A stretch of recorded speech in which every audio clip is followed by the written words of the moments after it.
Hello brother from another mother. আশা করি সবাই অনেক অনেক ভালো আছেন। তো অনেকদিন পর আপনাদের মাঝে চলে আসলাম ব্র্যান্ড নিউ ভিডিও নিয়ে। চলতেছে ঈদের দ্বিতীয় সপ্তাহ, আর আপনারা ভালো করেই জানেন এই ঈদে প্রায় 12টা সিনেমা রিলিজ হয়েছে। আর এই 12টা সিনেমার মধ্যে ব্যবসা সফল ছবি হইতেছে রাজকুমার। তো আমি এবং আমার বন্ধু বের হয়েছি রাজকুমার ছবিটি দেখার উদ্দেশ্যে শ্যামলী সিনেমা হল। ম্যাজিক করে চলে যাই শ্যামলী। তো চলে আসলাম আমরা শ্যামলী স্কোয়ারে, ঠিক এর বেসমেন্টেই শ্যামলী সিনেমা হল। তো কথা না বাড়িয়ে চলুন ভিতরে কি অবস্থা দেখে নেওয়া যাক, কতটা দর্শক হয়েছে। আর বলে রাখা ভালো, আমি দেখতে আসছি 2:40 শো। তো চলুন ভিতরে যাও। তো চলে আসলাম ভিতরে। এন্ট্রি পথেই আপনারা দেখতে পারবেন এইভাবে বিভিন্ন সিনেমার পোস্টার ডিসপ্লে করে রাখা হয়েছে। তো এই হচ্ছে রাজকুমারের পোস্টার। তো রাজকুমার পরবর্তী সিনেমা দেখলাম, একটা হচ্ছে দেয়ালের দেশ, আর একটা জাজ মাল্টিমিডিয়ার কর্ণধার আব্দুল আজিজের জিন 2। তো যেটা নিয়ে অনেক আলোচনা সমালোচনা হয়েছে। যাই হোক, এই হচ্ছে মোটামুটি ফ্যামিলি সিনেমা হলের আংশিক অংশ, যেটা অনেকটা পরিষ্কার পরিচ্ছন্ন। যেমন Bashundhara cineplex, Mirpur Sony cineplex, এগুলোর পরবর্তী স্তরে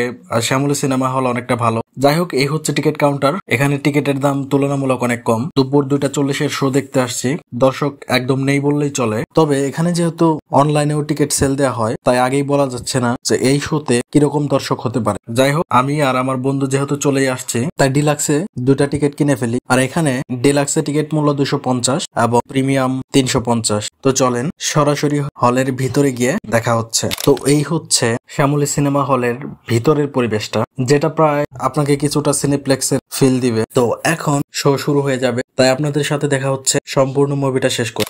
তো আপনাদের আমি আগেই বলেছিলাম অনলাইনেও টিকিট সেল হয়। তো মুভি শুরু হওয়ার কিছুক্ষণ পর আমি খেয়াল করলাম অনেকগুলো পরিবারও মুভি দেখতে আসছে ফুল ফ্যামিলি নিয়ে। তো মুভি শুরু হওয়ার 10 মিনিটের মধ্যে অনেক দর্শকই উপস্থিত হয়। তো আমাদের মুভি দেখা শেষ। এখন কথা বলবো, বাসায় যেতে যেতে আপনাদের সাথে শেয়ার করব মুভিটা ওভারঅল ব্যক্তিগতভাবে আমার কাছে কেমন লেগেছে। আর এই যে Shamsu no Shamsu my name is Sam.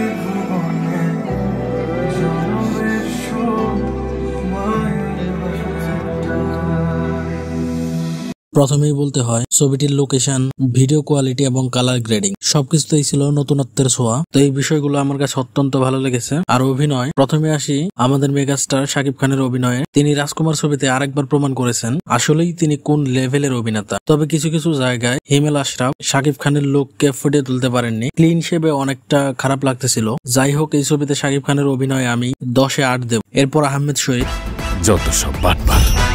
এই লোকটা যে কোন মাত্রার অভিনয় করেছে সেটা আপনি থিয়েটারে বসে ছবি না দেখলে বুঝতে পারবেন না। আপনার মধ্যে যদি বিন্দু মাত্র দেশপ্রেম থেকে থাকে, তাহলে তার অভিনয় আপনি কাঁদতে বাধ্য হবেন।